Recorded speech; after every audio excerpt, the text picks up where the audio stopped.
আর যারা যারা জড়িত আছে তারা কিন্তু চিন্তা করেন না যে বগুড়া শহরে থাকবো, এই বগুড়া শহরে এই টেবিলে থাকবো, এই টেবিল থেকে কিন্তু আমরা খেদামো, কারণ খেদানোর দায়িত্ব আমাদের, এই পৌরসভার তাড়ানোর দায়িত্ব আমরা যদি শোনেন আমরা তারের যে লোক যে হয়ে থাকি তাহলে এই বগুড়া পৌরসভাতে আওয়ামী লীগের কোন লেজ থাকবে না, এই পৌরসভাতে আওয়ামী লীগের কোন লেজ থাকবে না।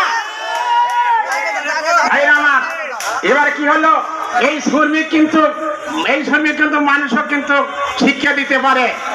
আমার এবার দেখেন আমরা কত কষ্ট করে কাজ কাম করি, কত কষ্ট পৌরসভা সেবা দিচ্ছি, কত কষ্ট পৌরসভার মানুষকে আমরা সেবা দিচ্ছি। আজকে এই পেটে লাত্তি মারা, এই লাত্তি মারা আর আমাদের সহ্য হবে না, আমরা লাত্তি মারতে দেব না, লাত্তি মারলে ওই ঠ্যাং ধরে আমরা ভাঙিয়ে ফেলে দেবো, এই ঠ্যাং আমরা ভাঙিয়ে ফেলে দেবো। আমার আমরা কোথায় আছেন, কোন জায়গায় হাত দিচ্ছেন, আহারে আমরা করলে হাত দিচ্ছেন, আমরা কিন্তু আপনার ফেসকে হাত দেবো, এই ফেসকে কিন্তু লড়েই ফেলে দেবো। আপনি কি মনে করছেন পৌরসভা শ্রমিককে মাথা গরম দিয়েছেন? এখন আমাদের বড় ভাই আপনার সব বক্তব্য দেবে, সেবক সাহেব।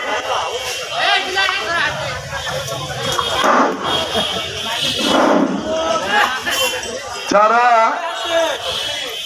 পৌরসভার এলাকা ছাড়ে রাস্তাতে আসেন তারা দয়া করে আপনারা ভিতরে আসেন। আজকে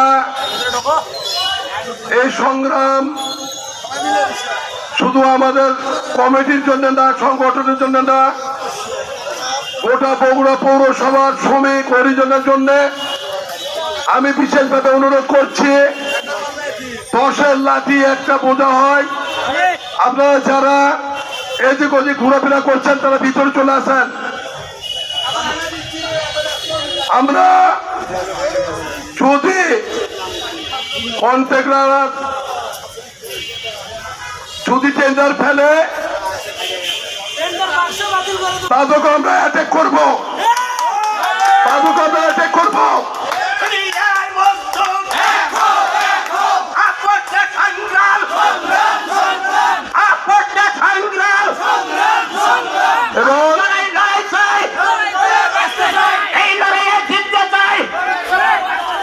এবং এই কন্ট্রাক্টরের সাথে যিনি টেন্ডার ফেলবে 4টা অফিসে আমরা অ্যাটাক করব।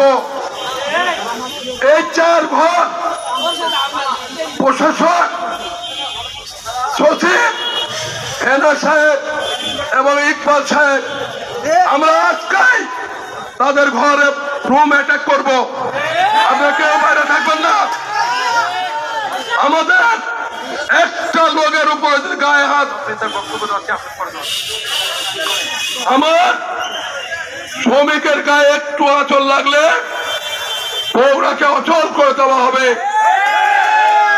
আমরা আছি আপনাদের সাথে, থাকবো, আপনারা রাস্তায় থাকেন।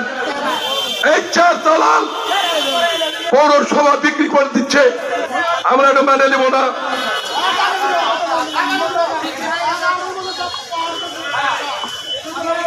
দাদা বসে